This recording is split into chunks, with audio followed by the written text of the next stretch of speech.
Kozhikode കീഴരിയൂരിൽ census ഡ്യൂട്ടിക്കെത്തിയ അധ്യാപികയ്ക്ക് നേരെ വളർത്തുനായയുടെ ആക്രമണം. Kannoth U P school അധ്യാപികയായ ഫഹീദയ്ക്കാണ് നായയുടെ കടിയേറ്റത്. വീട്ടുകാർ വാതിൽ തുറന്നപ്പോൾ ഓടിയെത്തിയ നായ ഫഹീദയെ കടിക്കുകയായിരുന്നു.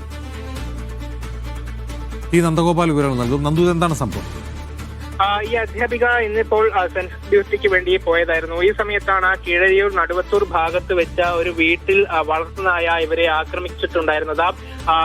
ഈ വളർത്തുനായ വീടിനകത്തായിരുന്നു. വീട്ടുടമ വാതിൽ തുറന്ന സമയത്ത് പെട്ടെന്ന് ആ നായ പുറത്തേക്ക് ഓടുകയും അധ്യാപികയെ ആക്രമിക്കുകയുമായിരുന്നു ചെയ്തിട്ടുണ്ടായിരുന്നത്. ഇവർക്ക് കാലിനുൾപ്പെടെ സാരമായി പരിക്കേറ്റിട്ടുണ്ട്. ഉടൻ തന്നെ കൂടെയുള്ളവർ ഇവരെ ആശുപത്രിയിലേക്ക് കൊണ്ടുപോവുകയും ചെയ്തിട്ടുണ്ട്. സംഭവത്തിൽ വലിയൊരു പ്രതിഷേധം അധ്യാപകരുടെ ഭാഗത്തു നിന്ന് ഉൾപ്പെടെയുണ്ട്. അതായത് ഇവരുടെ സുരക്ഷയ്ക്ക് കാര്യമായ നടപടികളൊന്നുമില്ല എന്നുള്ളതാണ് അധ്യാപകർ ഇപ്പോൾ ചൂണ്ടിക്കാട്ടുന്ന കാര്യം. നേരത്തെയും സമാനമായ സംഭവങ്ങൾ ഉണ്ടായിട്ടുണ്ട്. അപ്പോൾ ഈ കാര്യത്തിൽ കൂടെ ഒരു പരിഹാരം വേണമെന്നുള്ളതാണ് അധ്യാപകർ ഉൾപ്പെടെ നിരന്തരം ഇപ്പോൾ ആവശ്യപ്പെട്ടുകൊണ്ടിരിക്കുന്നത്. ശരി, നന്ദി.